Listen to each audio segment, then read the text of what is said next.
Copa আমেরিকায় শুরুটা দারুণ ছিল ভিনিসিয়াস জুনিয়রের। প্যারাগুয়ের সাথে করেছিলেন জোড়া গোল, কিন্তু গ্রুপ পর্বে প্যারাগুয়ে আর কলম্বিয়ার সাথে হলুদ কার্ড দেখায় কোয়ার্টার ফাইনালে উরুগুয়ের বিপক্ষের ম্যাচে গ্যালারিতে বসেই দেখতে হয় ব্রাজিলের বিদায়। সেই ম্যাচ খেলতে না পারা ও ব্রাজিলের পরাজয় মিলিয়ে আক্ষেপে পড়ছেন ব্রাজিলের নতুন দিনের এই তারকা। পরপর দুই ম্যাচে হলুদ কার্ড দেখায় পরাজয় দায় নিজের মাথায় পেতে নিয়েছেন ভিনিসিয়াস। টি-টোয়েন্টি বিশ্বকাপের পর আর ভারতীয় দলের দায়িত্বে থাকবেন না রাহুল দ্রাবিড়, সেটা বিশ্বকাপের আগেই জানিয়ে দিয়েছিলেন। তারপর থেকেই গুঞ্জন ওঠে দ্রাবিড়ের জায়গায় গৌতম গম্ভীরই হবেন ভারতের নতুন কোচ। অবশেষে সকল জল্পনা কল্পনার পর ভারতীয় ক্রিকেট বোর্ডের সচিব জয় শাহ সামাজিক যোগাযোগ মাধ্যমে ইন্ডিয়ান ক্রিকেট দলের নতুন কোচ হিসেবে গৌতম গম্ভীরের নাম প্রকাশ করেন। আর্জেন্টিনার ফুটবলের পর্দার আড়ালের নায়ক অ্যাঞ্জেল ডি মারিয়া। দীর্ঘ ট্রফি খরার পর কোপা আমেরিকা ও বিশ্বকাপ জয়ের আনসান হিরো ছিলেন তিনি। গত কোপা আমেরিকার একমাত্র গোলটিও এসেছিল তার পা থেকে। গোল করেছিলেন বিশ্বকাপ ফাইনালেও। এরপরে জানিয়ে দিয়েছিলেন ২০২৪ কোপা আমেরিকার পর তুলে রাখবেন বুটজোড়া, অবসর নেবেন প্রাণের ফুটবল থেকে। ইতিমধ্যেই কোপা আমেরিকার ফাইনালে পৌঁছে গেছে আর্জেন্টিনা, আর একটি ম্যাচ পরেই ক্যারিয়ারের ইতি টানবেন আর্জেন্টিনার এই কিংবদন্তি খেলোয়াড়। কোপা আমেরিকা জিতেই তিনি তার ক্যারিয়ার শেষ করতে চান, এটা সহজেই অনুমেয়।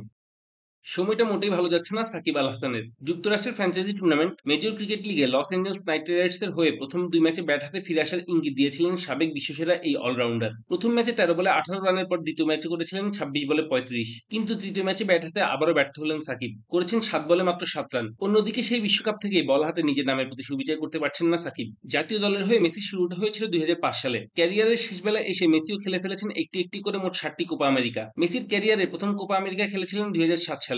সে সময় নতুন ম্যারাডোনার তকমা নিয়ে মাঠে নেমেও গোল করেছিলেন মেসি, যদিও শিরোপা জিতেছিল চিরপ্রতিদ্বন্দ্বী ব্রাজিল। এরপর ২০১১ আসরে কোনো গোল পাননি লিওনেল মেসি, তবে ২০১৫ ও ২০১৬ আসরে গোল পান সময়ের অন্যতম সেরা এই ফুটবলার। এরপর ২০১৯ ও ২০২১ আসরে গোল পেয়ে ৫টি কোপা আমেরিকায় আসরে গোল করার রেকর্ড করেন মেসি।